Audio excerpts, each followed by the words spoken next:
बे समाव मिरु दुलाराय बर' फरायसा आफादनि जा 52थि बोसोरसालिया जुथुमा बे बोसोरसालिया जुथुमाया जोबनानै थांबाय। नाथाय मिरु दुलाराय बर' फरायसा आफादनि जा 52थि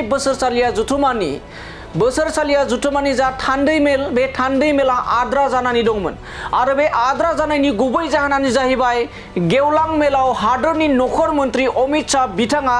फैनांगौ दंमोन एबा फैनाय जादोंमोन। बे फैनांगौनि थाखाय गोबां मानि खामानि मावनो थानायलाय बे मिरु दुलाराय बर' फरायसा आफादनि जा थान्दै मेल बे थान्दै मेलखौ आद्रा खालामनानै दोनथ'नाय जादोंमोन आरो बे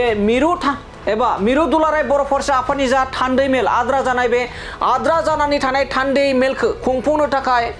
बड'लेण्ड इउनिभार्सिटि थामहिनबा बड'लेण्ड मुलुग सोलोंसालियाव खुंफुंनो थाखाय बोहैथि दाननिनो जा 27 एप्रिलाव थि खालामनाय जादोंमोन। नाथाय फिन आरोबाव मिरु दुलाराय बर' फरायसा आफादनि आद्रा थानाय खुंफुंनो गोनां थान्दै मेलखौ 27 एप्रिल खालाराव खुंफुंनाय जानाय नंला आरो बे जाहोनखौ एबा खुंफुंनाय जानाय नंला बेनि गुबै जाहोनखौ फोरमायदों मिरु दुलाराय बर' फरायसा आफादनि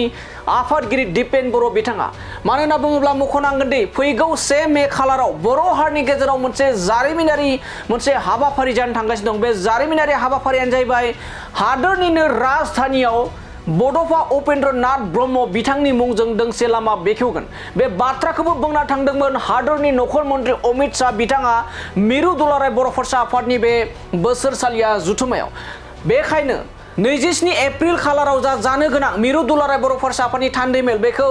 उनफाफिननानै एबा फासयफिननानै 12 मे खालाराव थि खालामनाय जाबाय।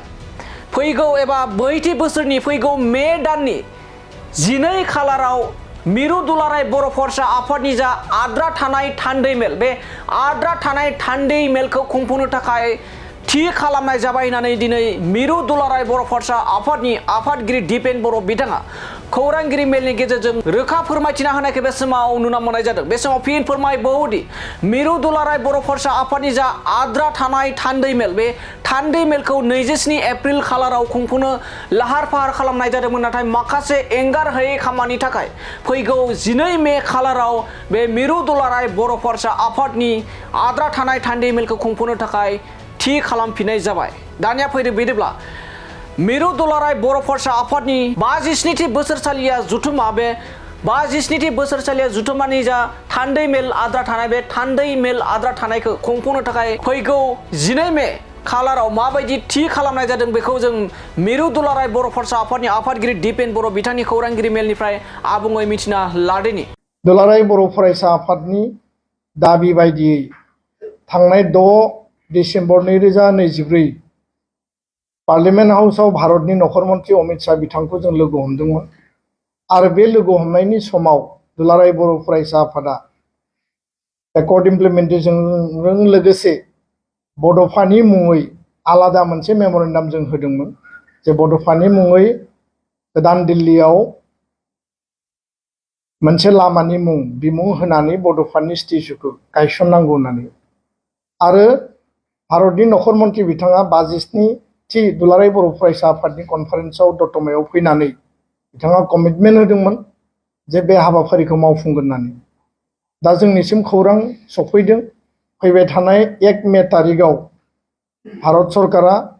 दुलाराय बर' फरायसा आफाद आसाम सरकार बिटिआर सरकार जथाय बानजायनायनि गेजेरजों भारत सरकारनि नखर मन्त्रिनि बाहागो लानायजों जों बयबो मिजिंथिदों बिथांनि बाहागो लानायजों आरो बिथांखौ बेयाव बाहागो लानायखौ जों बयबो आसा खालामदों। लोगोसेनो आसामनि गिबि मन्त्रि डक्टर हिमन्त बिश्व शर्मा आरो दिल्लीनि मानगोनां गिबि मन्त्रि रेखा गुप्ता लोगोसे बिटिआरनि चिफ प्रमद बर' बिथां आरो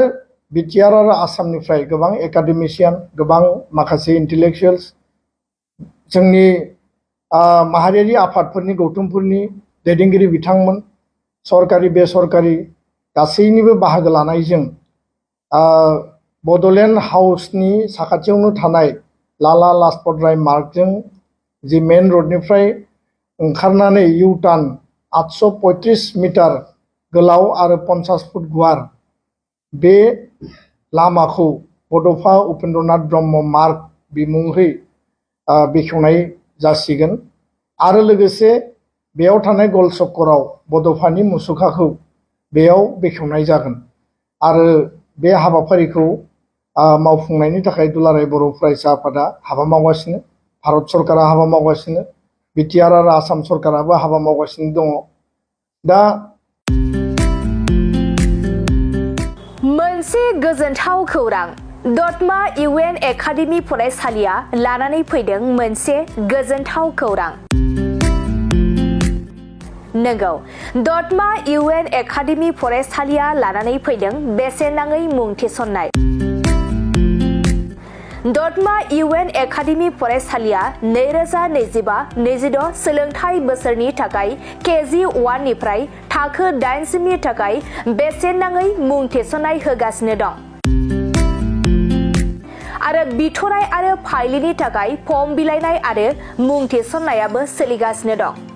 आरो दतमा इउएन एकाडेमि फरायसालियाव हौवासा आरो हिनजावसाफोरनि थाखाय हस्टेलनि खाबुबो दं। बिनिखायनो नोंथाङाबो नोंथांनि गथ'खौ दतमा इउएन एकाडेमि फरायसालियाव बेसेन होआजासे मुं थिसननो सानदोंब्ला आरो हस्टेलाव दोननानै फोरोंनो सानदोंब्ला थाबैनो मुं थिसननो हागोन।